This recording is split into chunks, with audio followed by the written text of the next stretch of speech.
নমস্কার, শুভ সন্ধ্যা। পজিটিভতার পক্ষ থেকে আপনাদের স্বাগত জানাচ্ছি, সাদর আমন্ত্রণ জানাচ্ছি আজকের অনুষ্ঠান দেখার জন্য।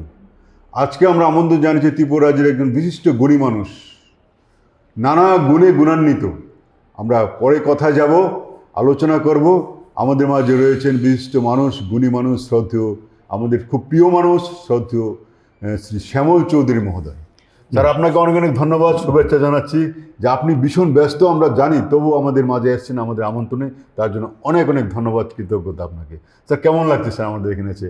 আমার তো খুবই ভালো লাগছে যে একটা নতুন একটা বিষয়, যে আপনারা নতুন চ্যানেল, কিন্তু আপনাদের যে আমি দেখি যে যেই সব সাবজেক্টগুলো তুলে ধরছেন, অনেক চ্যানেলে সেই সাবজেক্টগুলো থাকে না। এই সাবজেক্টগুলো খুব দরকার এখনকার সময়, সেটা দেখতে পেয়ে আমি খুব আনন্দিত, আমার খুব ভালো লাগছে এটা। স্যার, আমাদের একটা চ্যানেল না, একটা পেজ, সোশ্যাল পেজ বলতে পারেন স্যার, তবু আমরা এভাবে চালিয়ে যাচ্ছি স্যার। সবাইকে আমন্ত্রণ জানাই, নতুন প্রতিভা এবং আপনাদের মধ্যে প্রবীণ যারা রয়েছেন সবাইকে মিলেমিশে আমরা একটা সুন্দর অনুষ্ঠান করার চেষ্টা করছি স্যার। এটা চালিয়ে যান, একদম স্যার। এটা ত্রিপুরার সবার জন্য, আগামী প্রজন্মের জন্য একদম কাজে লাগবে। একদম স্যার, অনেক অনেক ধন্যবাদ স্যার। স্যার, আপনি একজন বিশিষ্ট আবৃত্তিকার, ত্রিপুরা রাজ্যের সুপরিচিত আবৃত্তিকার। স্যার, কেন আবৃত্তি করতেন স্যার? কেন, কি কারণ? আসলে কি জানেন, আমি আবৃত্তিকার নই, আমি কবিতা পাঠক। কবিতা পাঠ করি, কারণ আবৃত্তি আর কবিতা পাঠের মধ্যে, যেমন ধরুন আজকাল আমার যে বয়সটা হয়েছে, অনেক কবিতা আমি মনে রাখতে পারি না, তখন আমি কি করি, কবিতাটা দেখে দেখে বলি। একদম।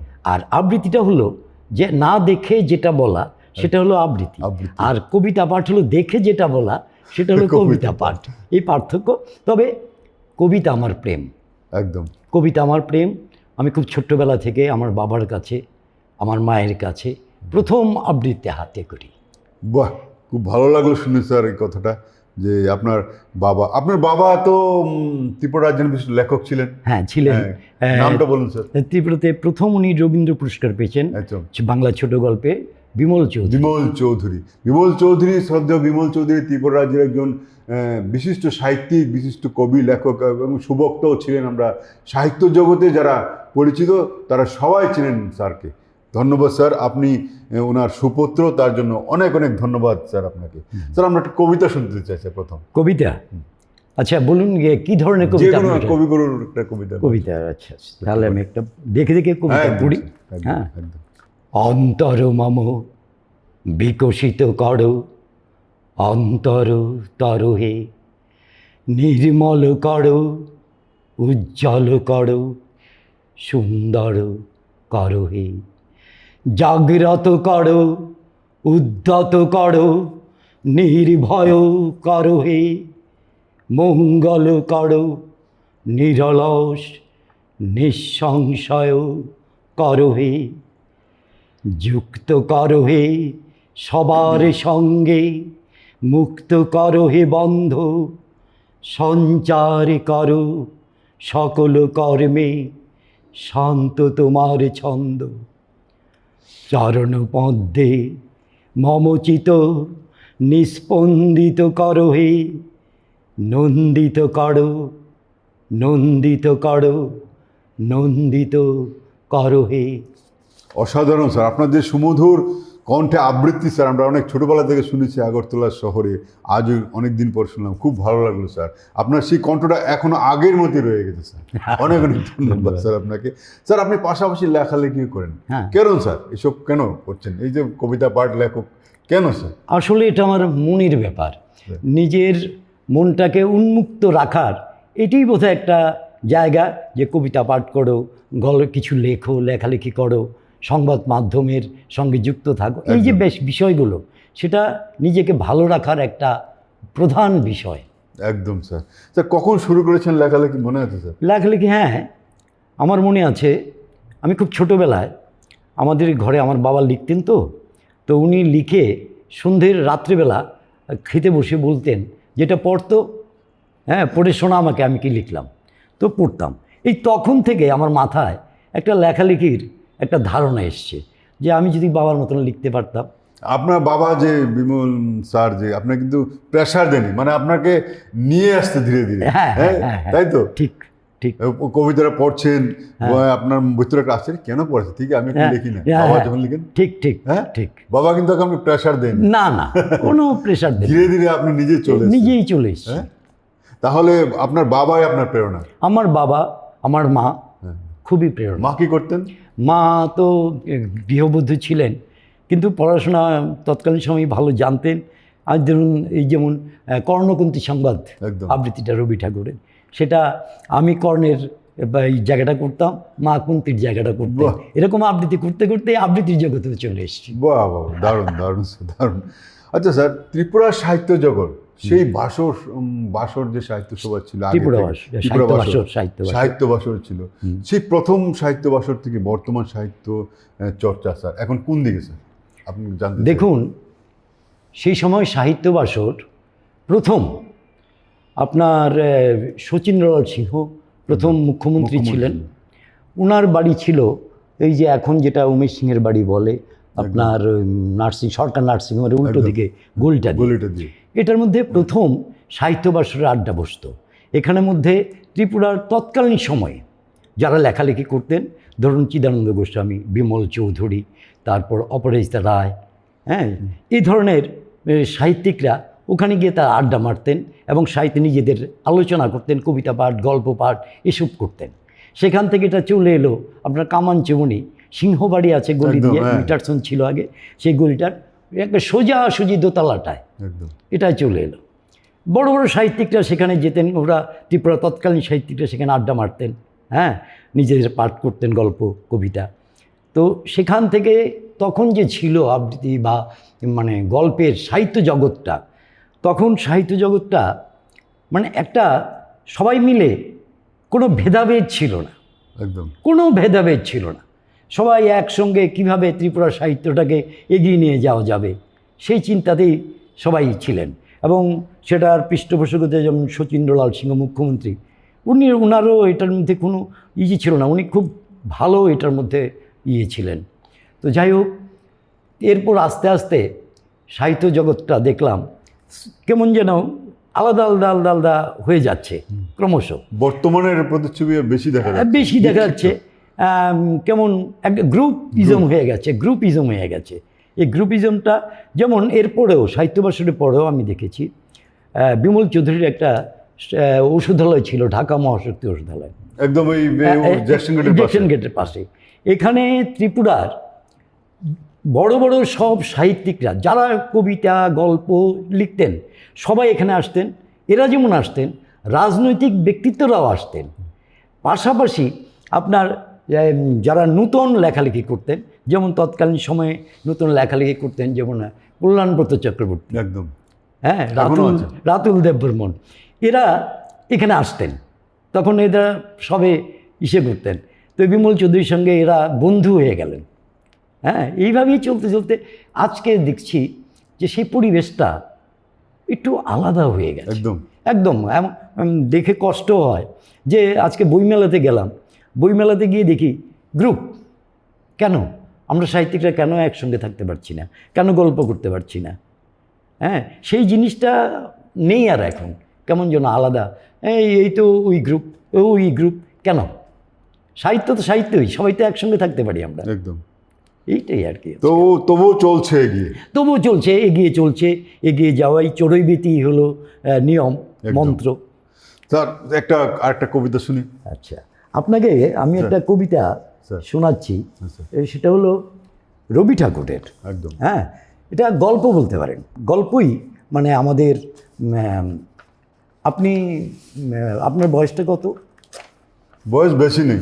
আচ্ছা, আজকালকার একটা জিনিস আছে, যখন আমরা মানে অনেকেই আচ্ছা, প্রেম ভালোবাসার সঙ্গে জড়িয়ে ছিলাম, একদম স্যার। হ্যাঁ, প্রেম করতে গেলে দেখা যায় অনেক সময় যার সঙ্গে আমাদের ভালোবাসা থাকে তার সঙ্গে বিয়ে হয় না, একদম হ্যাঁ, তার সঙ্গে সেপারেট হয়ে যায়। একদম রবি ঠাকুরের সব গল্প কবিতাতে দেখবেন নায়ক নায়িকার কখনো মিল হয়নি।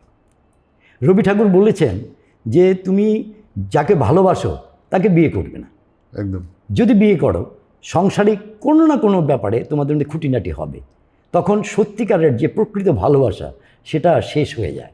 তাই ও যদি দূরে থাকে, তুমি যদি দূরে থাকো, অন্যের হয়ে থাকো, তখন তোমাদের ভালোবাসা থাকবে। তো সেই ভালোবাসার উপরে রবি ঠাকুরের কিন্তু একটা ভালোবাসা করে কিন্তু বিয়ে হচ্ছে স্যার। হ্যাঁ, বিয়ে হচ্ছে, কিন্তু খুঁটিনাটিও হচ্ছে। যাক, রবি ঠাকুর বলছেন যে না করাই ভালো। আচ্ছা, এইরকম একটা কবিতা রবি ঠাকুরের। রেলগাড়ির কামরায় হঠাৎ দেখা, ভাবিনি সম্ভব হবে কোনো দিন। আগে ওকে বারবার দেখেছি লাল রঙের শাড়িতে, ডালিম ফুলের মতো রাঙা। আজ পড়েছে কালো রেশমের কাপড়, আঁচল তুলেছে মাথায়, দোলন চাঁপার মতো চিকন গৌর মুখখানি ঘিরে। মনে হলো কালো রঙে একটা গভীর দূরত্ব ঘনিয়ে নিয়েছে নিজের চারদিকে, যে দূরত্ব সর্ষে ক্ষেতের শেষ সীমানায় শাল বনের নীলাঞ্জনে। থমকে গেল আমার সমস্ত মনটা, চেনা লোককে দেখলেন অচেনার গাম্ভীর্যে। হঠাৎ খবরের কাগজ ফেলে দিয়ে আমাকে করলেন নমস্কার, সমাজবিধির পথ গেল খুলে, আলাপ করলেন শুরু। কেমন আছো, কেমন চলছে সংসার ইত্যাদি। সে রইল জানলার বাইরের দিকে চেয়ে, যেন কাছের দিনের ছোঁয়াচ পার হওয়া চাহনিতে। দিলে অত্যন্ত ছোট দুটো একটা জবাব, কোনোটা বা দিলেই না, বুঝিয়ে দিলে হাতের অস্থিরতায়। কেন এসব কথা? এর চেয়ে অনেক ভালো চুপ করে থাকা। আমি ছিলেন অন্য বেঞ্চিতে ওর সাথীদের সঙ্গে, একসময় আঙুল নেড়ে জানালে কাছে আসতে। মনে হলো কম সাহস নয়, বসলুম ওর এক বেঞ্চিতে। গাড়ির আওয়াজের আড়ালে বললে মৃদুস্বরে, কিছু মনে করো না, সময় কোথা সময় নষ্ট করবার। আমাকে নামতে হবে পরের স্টেশনেই, দূরে যাবে তুমি, দেখা হবে না আর কোনো দিনেই। তাই যে প্রশ্নটার জবাব এত কাল থেমে আছে, শুনবো তোমার মুখে, সত্য করে বলবে তো? আমি বললেন, বলবো। বাইরের আকাশের দিকে তাকিয়ে শুধুলো, আমাদের গেছে যেদিন, একেবারেই কি গেছে, কিছুই কি নেই বাকি। একটুকু রইলেন চুপ করে, তারপর বললেন, রাতের সব তাড়াই আছে দিনের আলোর গভীরে। খটকা লাগলো, কি জানি বানিয়ে বললেন নাকি। ও বললে, থাক এখন যাও ওদিকে। সবাই নেমে গেল পরের স্টেশনে, আমি চললেম একা। বাহ, অসাধারণ। কবিগুরু যেভাবে বলে গেছেন তারপর কিছু বলার নেই আমাদের স্যার। স্যার ওই প্রেম ভালোবাসা কিন্তু এখন চলছে স্যার। হ্যাঁ, চলছে, না চলছে। দেখুন, প্রেম ভালোবাসা বা যে কোনো ব্যাপারে রবি ঠাকুরকে অবজ্ঞা করে বাদ দিয়ে একদম কিছুই, মানে আজকাল তো চিঠি ভাবা লেখা যায় না উঠে গেছে, চিঠি লেখা উঠে গেছে। উঠে গেছে। আগে প্রেমপত্র হতো, একদম। সেটার মধ্যেও রবি ঠাকুরের কোনো না কোনো একটা লাইন যোগ হয়ে যেত যোগ হয়ে আপনা থেকে। এখনো হয় স্যার, এখনো। এখন তো মোবাইলে বললো কি রবি ঠাকুর কোথায় দিয়ে বলতে স্যার, যেমন মোবাইল হোক। রবি ঠাকুর অনেক ক্ষেত্রে, যেমন রবি ঠাকুর 67 বছর বয়সে আপনার মহাকাব্য গ্রন্থ লিখলেন, একদম যেটা নাকি মানে জীবনের শেষ বেলায় এসে ইনি যৌবনের দিকে ছুটে গেছেন। এই কবিতাগুলো পড়লে এরকমই মনে হয়। একদম মন দেয়া নেয়া অনেক করেছি, মরেছি হাজার মরণে। একদম সত্যি স্যার, প্রেম ভালোবাসা একটা বিশাল প্রাপ্তি। আর কবিগুরু যখন বলে গেছেন তাহলে আর কিছু বলার নেই এর মধ্যে। না, আমি কবিকে- ধন্যবাদ স্যার। স্যার, ত্রিপুরা সাহিত্যের নারীদের একটু ভূমিকা কি স্যার? আচ্ছা, ত্রিপুরাতে আমি যতটুকু আমার মনে পড়ে, আপনার রাজবাড়ির তো ছিলেনই, একদম ছিলেন।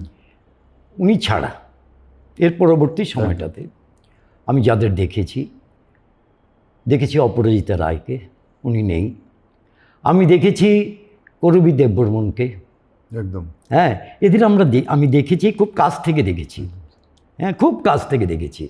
এরা যেমন প্রতিবাদী ভূমিকায় কবিতা লিখতেন, প্রতিবাদের কবিতাও লিখেছেন, প্রেম ভালোবাসার কবিতা লিখেছেন, সমাজের কি কি ঘটছে সেই সময়কার সময়ের দর্পণটা যেন ওনার কবিতা, ওনাদের কবিতা এরকম ছিলেন।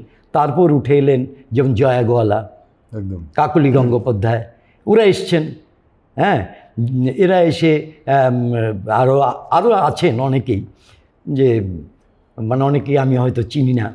হ্যাঁ, হ্যাঁ, ত্রিপুরাতে অনেক রয়েছেন, অনেক আমাদের রয়েছেন মধ্যে। এইভাবে। মাধুরী লোক, সুমতি দেবনাথ, হ্যাঁ হ্যাঁ হ্যাঁ? এরা আছেন। রয়েছেন। এদের লেখার মধ্যেই বোঝা যায় যে সমাজের বিষয়টাই উঠে এসছে ওদের লেখার মধ্যে। তবে একটা ব্যাপার কি জানেন, লেখালেখির জগৎটা আজকাল আমার মনে হয় আরেকটু পরিশীলিত, আরেকটু সুদৃঢ় হওয়া উচিত, সুদৃঢ় হওয়া উচিত। কারণ আমরা যারা লেখালেখি করি, আমরা অনেকেই প্রচার সর্বস্ব হয়ে যাচ্ছি, একদম অনেকেই প্রচার সর্বস্ব হয়েছি। আমি কি লিখছি সেটা আগে আমি বুঝতে, আমারটা কবিতা হলো কি না সেটা না বুঝেই আমি না করলাম কি, ফেসবুকে ফেসবুক আমি ছেড়ে দিলাম। এবং আমার কিছু লোক আছে, ওরা বললো কি যে বাহ, দারুণ লিখেছেন, আর সেই জায়গায় আমার মৃত্যু হয়ে গেল। একদম স্যার, কারণ এটার একটা কারণ ফেসবুকটা একটা প্রচার মাধ্যম হয়ে গেছে। তবু বলবো স্যার, সাহিত্যের আড্ডা, হ্যাঁ এটা দরকার। আমরা ছোটবেলা থেকে শুনেছি, যেমন সাহিত্য ভাষার কথা বললেন, লেখালেখি যাবে, তার সেই সাহিত্য নিয়ে একটা কবিতা নিয়ে একটা 4-5 জন বসে আড্ডা দেওয়া, যে আমি একটা কবিতা বললাম, আপনি একটা সেই আড্ডাটা এখন আর নেই। সে আড্ডাটা নেই। একটা সময় ছিল, আমরাও করেছি, নন্দিতা দত্ত, হ্যাঁ। আপনি জানেন, পল্লব ভট্টাচার্য। হ্যাঁ, আমরা কি করতাম, একটা গ্রুপ ছিল আমাদের, আমরা হঠাৎ করে আড্ডা মারতাম। হঠাৎ একদিন সন্ধ্যার সময় ধরুন কোনো দিন একটা মাইক নিয়ে পোস্ট অফিস চমনি বটতলার মোড়ে একদম। এখানে মাইকটা লাগিয়ে আমরা কবিতা পাঠ করতাম। একদম হ্যাঁ, এবং আড্ডা মারতাম। সেই দিনগুলো কোথায় যেন হারিয়ে গেছে, এখন আর দেখি না। সেটা করতে গেলে স্যার, সেটা করতে গেলে এখন ছেলেরা, যে নতুন প্রজন্মের যে ছেলেমেয়েরা লেখে, তারা একটু অন্যরকম ভাবে। হ্যাঁ, কেন ওদের এই সে উৎসাহটা নেই, উৎসাহটা কেন নেই? কিন্তু নতুন প্রজন্মের ছেলেমেয়েরা কিছু লিখছে ভালো, আপনি দেখে হ্যাঁ, থাকবেন, লিখছে, খুব ভালো ভালো লিখছে। অনেকেই ভালো লেখালেখি করছে, অনেকেই ভালো লিখছেন। যেমন অনেকেই ভালো লিখতে গিয়ে ওই প্রচারে বাহবা পেয়ে গিয়ে উনি লেখাটা নরম করে ফেলছেন। একদম স্যার, সত্যি কথা বলেছেন স্যার। আপনি লেখালেখির পাশাপাশি সাংবাদিকতা করেছেন, হ্যাঁ। এবং আপনি আইসিএ দপ্তরে সাংবাদিক হিসেবে কাজ করেন দীর্ঘদিন স্যার। হ্যাঁ। এবং অবসর হয়েও আপনি সাংবাদিক কাজ করেন, স্যার একটু অনুভূতি জানতে চাই আপনার। দেখুন, আমি 85 থেকে সাংবাদিকতা করি। 85 থেকে সংবাদ জগতে ঢুকেছি। আইসিএতে আমি চাকরি করি 87 থেকে আমি চাকরি শুরু করেছি সাংবাদিকতা। তখন আইসিএটি ছিল। হ্যাঁ, আইসিএটি মানে আইসিএ ছিল এখন না, তথ্য সংস্কৃতি ও পর্যটন দপ্তর। আর এখন পর্যটন নিগম হয়ে যাওয়ায় এখন আইসিএ হয়ে গেছে। তবে আইসিএ দপ্তরে তৎকালীন সময়ে বহু গুণীজন ছিলেন, প্রবীর সরকার, পান্না চৌধুরী, এরা ছিলেন। হ্যাঁ, সত্যিই গুণীজন ছিলেন।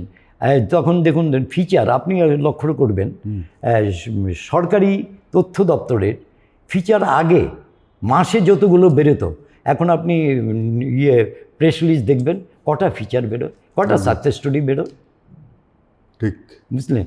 আর এখন আর নেই। এখন সেই লেখালেখি যেন তথ্য সংস্কৃতির সাংবাদিকদের কি ওনারা করছেন না, জেনে অনেকে আছেন। যেমন আমি জানি কয়েকজন, ভাস্কর দাস, কাজল ভৌমিক, এরা আছেন, হ্যাঁ, লিখতে পারেন, কিন্তু ওরা লিখছেন না। এই অনীহাটা কি, আমি কি বলবো এটাকে, বললে হয়তো অনেকে রাগ করবেন। এটা কি করতে সাহস পাচ্ছেন না করতে চাইছেন না নিজের থেকে, সেই অনীহা এসছে। কিন্তু বর্তমানে যে অন্যান্য সাংবাদিক যারা আছেন, অন্যান্য সংবাদ মাধ্যমে যারা কাজ করছেন, ভালো অনেক এসছেন। আমাদের সময় ছিল না, এত সাংবাদিক ছিল না। হ্যাঁ, এখন যারা এসছে একদম নতুন প্রজন্মের, আর মেয়েরাও এখন মেয়েরাও এসছে, এটা ভালো লক্ষণ। মেয়েরা আসা ভালো লক্ষণ, আসা উচিত, বিশেষ করে ইলেকট্রনিক্স মিডিয়া। হ্যাঁ, ইলেকট্রনিক্স মিডিয়াতে আমি প্রথম যখন দেখেছি এই গৌরী, হ্যাঁ, এরকম ধরনের কয়েকজনকে, নবনীতা, হ্যাঁ, এদের আমি দেখেছি, ওরা প্রথম মেয়ে হিসাবে এসেছিল। হ্যাঁ, তো এখন আসছেন মেয়েরা, খুব ভালো লক্ষণ এটা। কিন্তু এর মধ্যে একটা কথা রয়ে গেছে যে আমাদের সময় যে সাংবাদিকতার যে একটা নিয়ম ছিল, নিয়মটা মেনে যেভাবে আমরা করতাম, এখন দেখছি অনেকেই মানে সেই আরে একটা জায়গায় প্রশ্ন করতে পারে না সাংবাদিক। এমন কিছু সাংবাদিক আছেন যে আপনাকে তাৎক্ষণিক যে আপনাকে প্রশ্ন করবে, একদম হ্যাঁ, একটা প্রশ্নে 10টা উত্তর উঠে আসবে, সেই প্রশ্নই জানে না অনেক সাংবাদিক এখন। কি অথচ প্রেস লেখা, যদিও এটা উচিত না, এই মোটর সাইকেলে গাড়িতে প্রেস লাগিয়ে ঘুরছে, এরা সাংবাদিক। এদের শুধু কার্ডটা লাগে, কিন্তু শিখতে চায় না। আবার অনেক সাংবাদিক আছে খুব ভালো কাজ করছেন, খুব ভালো কাজ করছেন, আমি এদের প্রশংসা করি। এদের ওরা আমাকে দাদা দাদা ডাকে, বন্ধুর মতো চলি ওদের সঙ্গে। আমার খুব ভালো লাগে এদের, যে না, ক্রিয়েটিভ মাইন্ড, খুব ভালো কাজ করে যাচ্ছেন এরা। তবে সংবাদ জগৎটা আমার মনে হয় যে যারা সংবাদ মাধ্যমের কর্ণধার আছেন তাদের একটু ভাবা উচিত, এই কারণে যে সংবাদ মাধ্যমে কাজ করলেই সাংবাদিক নন। এ কথাটা অনেকে মানেন না যারা সংবাদ মাধ্যমের কর্ণধার। কারণ সাংবাদিক কাকে বলে? সংবাদ যিনি এনে সংবাদ তুলে এনে আনবেন, উনি সাংবাদিক হতে পারেন। কিন্তু এই বলে আমার হাউসে যিনি ধরুন ঝাড় দিচ্ছেন বা যিনি ধরেন ডিটিপি করছেন, উনি কিন্তু সাংবাদিক নন, সংবাদ মাধ্যমের কর্মী। সেই যে ভাবনাটা, এটা আর ভাবছেন না। সবাইকেই একটা করে কার্ড ধরিয়ে দিচ্ছেন হাউস থেকে যে সাংবাদিক, আর সেই সুযোগটাই অনেকে নিচ্ছেন। তবু স্যার এগিয়ে চলেছে ধীরে ধীরে। হ্যাঁ, তবুও এগিয়ে যাওয়া উচিত। চড়ুইবেতি হলো জীবনের মন্ত্র, এগিয়ে চলার মন্ত্র। সেই মন্ত্র ধরে এগিয়ে যাওয়া উচিত। আমার ত্রিপুরা এগিয়ে চলুক সব দিক দিয়ে। ধন্যবাদ স্যার। তো তাহলে একজন সাংবাদিক হতে গেলে হ্যাঁ, তার কি প্রয়োজন স্যার? প্রথমে নিষ্ঠা থাকতে হবে, একদম একাগ্রতা থাকতে হবে এবং সাহস থাকতে হবে।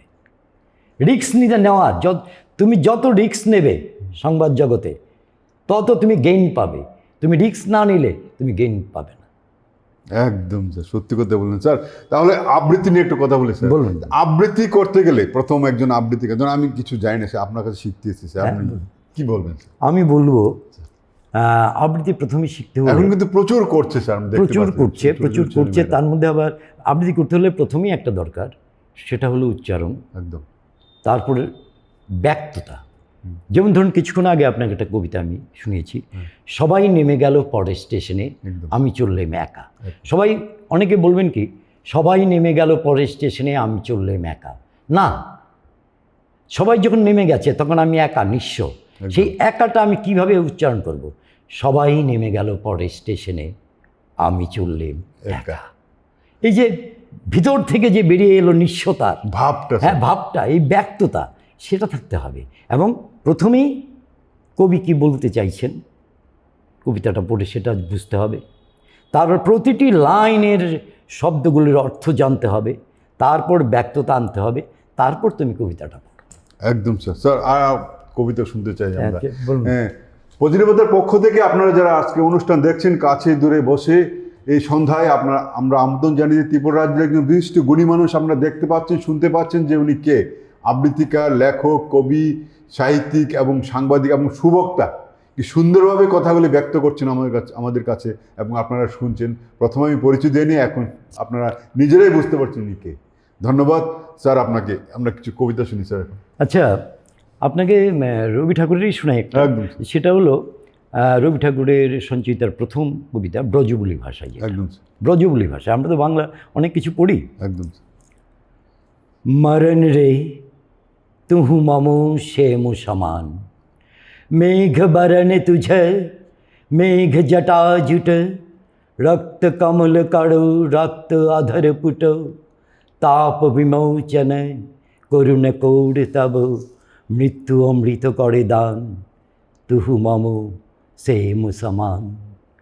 मरन रे शेम तोहारी नाम, चिर बिसरल जब निरदय माधव, तुहु न भई विमोर बाम। आकुल राधारी जय अति जर जर झरई नयन दौ अनुखन झर झर तुहु मम माधव तुहु मम दोसर तुहु मम ताप घुचाओ मरण तू आओ रे आओ भुज पास तब लह संबोधई आँखि पात मझु आसब मोदई कोर ऊपर तुझ रोदई रोदई नींद भरब सब देहो तुहु नहीं बिसरबी तुहु नहीं छोड़बी राधा हृदय तू कबहु न तोड़बी हिय राखबी अनुदन अनुखन अतुलने तोहारी ले हो मरण रे तुहु ममो सेम समान। বাহ, অসাধারণ অসাধারণ স্যার। তা আরেকটা শুনি স্যার, আমরা আজকে পেয়েছি আপনাকে অনেকদিন পর, আমরা শুনতে চাই স্যার আপনার কথা বা কবিতা। আচ্ছা, সুনীল গঙ্গোপাধ্যায়ের একটা কবিতা যেটা আমার কাছে খুব ভাল লাগে। অবশ্যই স্যার। মানে এটা অনেকটা পাঠের মতন কবিতা আর কি। হ্যাঁ, এটা একটু পড়ি। বহুদিন যাবরেনি তোমার কাছে, তুমি নিশ্চয়ই খুব রেগে মেগে আর কখনোই কথা বলবে না, এরকম প্রতিজ্ঞা নিয়ে বসে আছো। আমিও ভেতরে ভেতরে বাড়ি পলাতক বালকের মতো খুব ভীত। এতদিন পর কিভাবে দাঁড়াবো তোমার সামনে? কেউ কি এমন নিষ্ঠুর পাষাণ হয়? এতটুকু খবরও নিতে নেই? তীব্র অভিমানে বুঝি ফিরিয়ে নেবে মুখ, বাকরুদ্ধ কণ্ঠে টলমল কচু পাতার চোখ চুম্বকের মতো কাছে টেনে নিয়ে গভীর দূরত্বে নীল সুতা কেটে উড়াবে চিরমিলনের ঘুড়ি। এরকম স্বপ্ন কতদিন বুকে জমা, তবু আমার যাওয়া হয়নি তোমার কাছে। নিম ফুলের গন্ধ হয়তো ভরিয়ে তুলেছে তোমার চারপাশ, চিরল পাতার ফাঁকে ফাঁকে খইয়ের মতো ফুটেছে সুপুরির ছোট ছোট ফুল, কৃষ্ণচূড়ার সবুজ পাতার পালক নাড়ছে হাওয়ায়। মৃদু মৃদু জ্যোৎস্নায় ভিজে যাচ্ছে তোমার নির্জন বারান্দা। মনে পড়ে একবার এরকম জ্যোৎস্নায় খোলা আকাশের নিচে চাঁদ ও আকাশের মতো আমরাও মিশে গিয়েছিলাম সবুজ গভীর অরণ্যে। স্মৃতি অবিরত নদী ভাঙনের মতো হৃদয়ের গভীর ক্ষত থেকে ছড়ায় শুধু তোমারই হাহাকারের রক্ত। তবু আমার যাওয়া হয়নি তোমার কাছে, তুমি আমার স্ফীত গন্তব্য। কিন্তু আমার চলার পথে পথে পাহাড় সমান হিংস্র বাঁধা, কতিপয় জল্লাদের অশিরির মত্তদের প্রেতাত্মা। গুলিস্তানের মোড়ে বিশাল কাসাই, উজবেকের সামনে ভয়ঙ্কর ট্যাঙ্ক, রাস্তায় রাস্তায় মেশিন গান, জলপাই রঙের কনভয়। বঙ্গোপসাগরের সপ্তম নৌবহর, আকাশে উঠছে বোমার বিমান। আমি কোন দিকে তোমার কাছে যাব? আমার পায়ে পায়ে বন্দুকের নল, পলাতক ছায়ার পেছনে গোয়েন্দা সার্চ লাইট। আমার নাওয়া খাওয়া ঘুম বিশ্রাম আশ্রয় এক অস্থিরময় স্বতন্ত্র।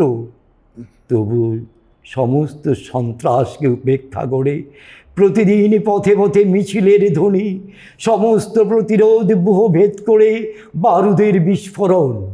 অজানা আতঙ্কে কাঁপছে শহর নগর বন্দর, প্রতিদিন গ্রেপ্তার হচ্ছে কেউ না কেউ বিদ্রোহী, খুন হচ্ছে কেউ না কেউ বিপ্লবী। আমি তোমার কাছে যেতে চাই, আহা কতদিন পান করিনি তোমার চুম্বন সুধা, কতদিন মাথা রেখে ঘুমোইনি তোমার কোমল বুকে। কিন্তু এত মৃত্যু এত রক্ত রেখে আমার যাওয়া হয় না তোমার কাছে, যাওয়া হয় না। বাহ, অসাধারণ। সুনীল গঙ্গোপাধ্যায় আমাদের বাংলা সাহিত্যের বিশাল ব্যক্তিত্ব। উনি যে কবিতাগুলো লেখেন, নীরা নামের একটা কবিতা, অসাধারণ অসাধারণ অসাধারণ। ধন্যবাদ স্যার আপনাকে। স্যার, আমরা যে আপনার বাবা বিমল চৌধুরী, ওনার একটু স্মৃতিচারণ করবো। এই আসলে যেহেতু আপনি এসছেন, আপনার জানি উনি ত্রিপুরা রাজ্যে বাংলা সাহিত্যের বিশিষ্ট গুণী মানুষ ছিলেন। স্যার, কতগুলি কাব্যগ্রন্থ বা লিখেছেন মনে আছে? ওনার তো নিজস্ব কাব্যগ্রন্থ বেরিয়েছে তিনটে গল্প গ্রন্থ আর কি, ছোট গল্পের বেরিয়েছে। সম্প্রতি আপনার এই পুজোর আগটা দিয়ে বাবার যেমন 6ই অক্টোবর বাবার মৃত্যু দিবস, সেদিন আমরা আজকে 20 বছর যাবৎ সেদিনটা পালন করি পারিবারিকভাবে স্বেচ্ছা রক্তদান উৎসব করি। সেই দিন একটা বই বেরিয়েছে আপনার সৌম্যদীপ দেব, হ্যাঁ, ওনার ছোট গল্প নিয়ে গল্প সংগ্রহ একটা বের করেছেন। আরও কয়েকজন এবার বের করবেন বলছেন, দেখি কি হয়। ধন্যবাদ স্যার। আপনার কয়খানা গ্রন্থ বেরিয়েছে? আমি ভাই বের করেন নি? আমি ভাই আমার নেই। আর আজকাল বের করতে গেলে একটা ব্যাপার কি জানেন, মানে যে কোনো বেশিরভাগ সংস্থার কাছে গেলে প্রথম বলবে আপনি কত দেবেন। হ্যাঁ, তো সেই আমারটা আছে, আমার নেই। ত্রিপুরার মধ্যে এটা হচ্ছে স্যার, বাইরেও হচ্ছে, তবু ওর যে লেখক আর প্রকাশকের মধ্যে একটা হ্যাঁ, এই যে আবৃত্তি। প্রথমেই আপনি কত দেবেন, তারপর দেওয়ার সময় আপনাকে 10টা কপি দেব, Yes. বুঝছেন? এই হলো চলছে আর কি বেশিরভাগ। হ্যাঁ, ধন্যবাদ স্যার, আপনাকে অনেক অনেক ধন্যবাদ। প্রতিনিধিতার পক্ষ থেকে আপনাদের ধন্যবাদ জানাচ্ছি যারা কাছে দূরে বসে আমাদের অনুষ্ঠান দেখছেন। আজকে আমাদের আমন্ত্রিত অতিথি ছিলেন ত্রিপুরা রাজ্যের একজন বিশিষ্ট গুণী মানুষ, একদিকে আবৃত্তিকার, লেখক, সাংবাদিক এবং সুবক্তা।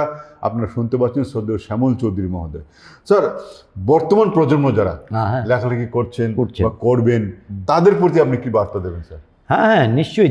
যারা করছেন ভালো কাজ করছেন, একদম স্যার। একদম মানে ক্রিয়েটিভ মাইন্ডে, ওদের যে সচেতন সুবোধ যাকে বলবো, সেই সুবোধ নিয়ে ওরা কাজ করছেন, নিষ্ঠায় কাজ করছেন। এদের লেখার মধ্যে সমাজের বিভিন্ন দিক উঠে আসছে। আমি বলবো চালিয়ে যেতে, এরা চালিয়ে যান আপনারা, এবং আপনাদের লেখার মাধ্যমেই আবার যে আগামী প্রজন্ম এরা উঠে আসবে, এবং এই প্রজন্মের মানুষ যারা আমরা আছি, হ্যাঁ, আমরা আপনাদের লেখার মধ্যেই সমাজকে দেখব বিভিন্নভাবে। একদম স্যার, অনেক অনেক ধন্যবাদ স্যার। স্যার, আজকের অনুষ্ঠান আমরা স্যার শেষ করব আপনার আরেকটি কবিতা দিয়ে, কবিতা শোনাবেন। এবং যারা অনুষ্ঠান দেখছেন আপনাদের অনেক অনেক ধন্যবাদ, শুভেচ্ছা, অভিনন্দন জানাচ্ছি। আমাদের সঙ্গে থাকবেন, পজিটিভ বার্তার সঙ্গে থাকবেন। আজকে আমন্ত্রিত শিল্পী ছিলেন রাজ্যের বিশিষ্ট গুণী মানুষ শ্রদ্ধেয় শ্যামল চৌধুরী মহোদয়। ওনার একটা কবিতা দিয়ে আমরা আজকে অনুষ্ঠান শেষ করব। সঙ্গে থাকবেন সবাই। আমি একটি কোণায় দাঁড়িয়ে দেখছিলাম, দুটি ছেলে গেরুয়া বসন পরে মন্দিরের সিঁড়ি দিয়ে উঠছিল। এত মন দিয়ে আমি কাউকে সিঁড়ি স্নেহ করতে দেখিনি। এত ভালোবাসা দিয়ে আমি কাউকে সিঁড়ি থেকে ধুলো তুলতে দেখিনি। সিঁড়ি না, যেন জননীর ত্বক থেকে ধুলো তুলছিল।